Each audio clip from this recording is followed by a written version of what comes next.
अस्सलाम वालेकुम व्यूवर्स। अगर आपके पास घर में चावल बच जाएं तो आप बचे हुए चावलों का क्या करते हो, मुझे कमेंट में ज़रूर बताइएगा।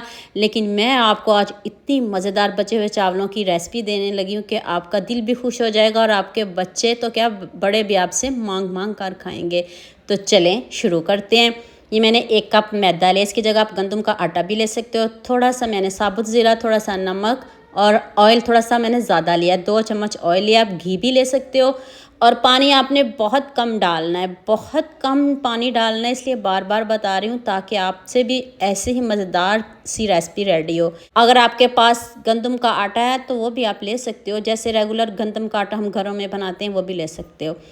तो देखिए आटे को मैंने गूंद लिया, मैंने कोई रेस्ट नहीं दिया, उसी टाइम मैंने इसको बना लिया है। सिर्फ मैंने एक ही पेड़ा आपके सामने रेडी किया। अब इसको बेलते हैं, रोटी की तरह बारीक बेलना है। तो इधर मैं आपको याद दिला दूं, अगर आपको मेरी रेसिपीज़ पसंद आ रही हैं तो जल्दी से मेरे फेसबुक पेज को भी फॉलो कर लो और साथ में मुझे यूट्यूब पे भी सब्सक्राइब कर दो। ये आपकी तरफ से मोहब्बत होती है, खुशी होती है कि आपको मेरी रेसिपीज़ पसंद आ रही हैं। नेक्स्ट मैंने एक पैन लिया है, उसके नीचे आपने ऑयल ज़रूर लगाना है, ऑयल को नहीं भूलिएगा। तो उसके ऊपर आपने रोटी को फैला देना। तो ये लीजिए 1 कप बचे हुए चावल हैं, ज़्यादा बिल्कुल भी नहीं। तो मैंने सोचा मैं रेसिपी बनाने लगी थी तो आपके साथ भी शेयर कर दो। आप 1 अंडा डालें, ऊपर से काली मिर्च स्प्रिंकल कर दें, थोड़ा सा नमक, हस्बे ज़रूरत नमक डालिएगा, बहुत ज़्यादा नहीं डालिएगा, जितने आपके पास चावल हो उतना ही डालिएगा। साथ में मैंने गाजर, शिमला मिर्च और सब्ज़ धनिया ऐड कर दिया है। आप अपनी मनपसंद की सब्जियां भी ले सकते हो। 2 चम्मच चिली सॉस डाल दें, 1 चम्मच केचप, कोई सोया सॉस कुछ भी नहीं डाला। सिंपल और इजी तरीके से ये चावल हैं। आपने भी हज़ारों तरह के चावल खाए होंगे, लेकिन इन बचे हुए चावलों को भी एक नया मज़ेदार सा तड़का लगाएं, इस तरह जैसे मैं लगा रही हूँ। आप भी ज़रूर लगाइएगा और मुझे कमेंट में ज़रूर बताइएगा। अब आपने इसको बहुत अच्छे से मिक्स कर लेना है। मिक्स करके तो अभी आपको बताती हूँ आपने इसका क्या करना है।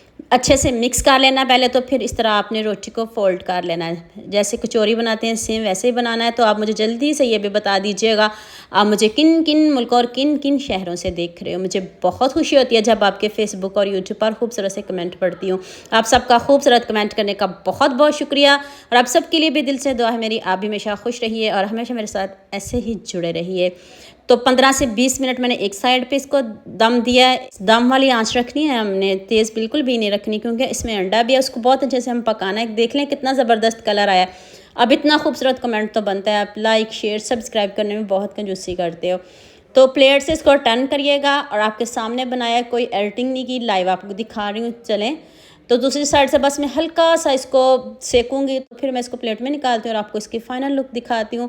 आपको बहुत मज़ा आएगा। आपको इसमें 3 in 1 जायके मिलेंगे। आपको इसमें समोसे का फ्लेवर भी मिलेगा, आपका इसमें चाइनीज़ का भी फ्लेवर मिलेगा, बहुत सारे फ्लेवर मिलेंगे। आप बना कर देखिएगा, आपको बहुत मज़ा आएगा। जितनी मज़े की ये रेसिपी है। और देख लें अंदर तक चावल जो है पक गया, अंडा देखें कितने अच्छे से पक गया। अब ये ना कि 1 अंडा कच्चा रह गया, ये वो।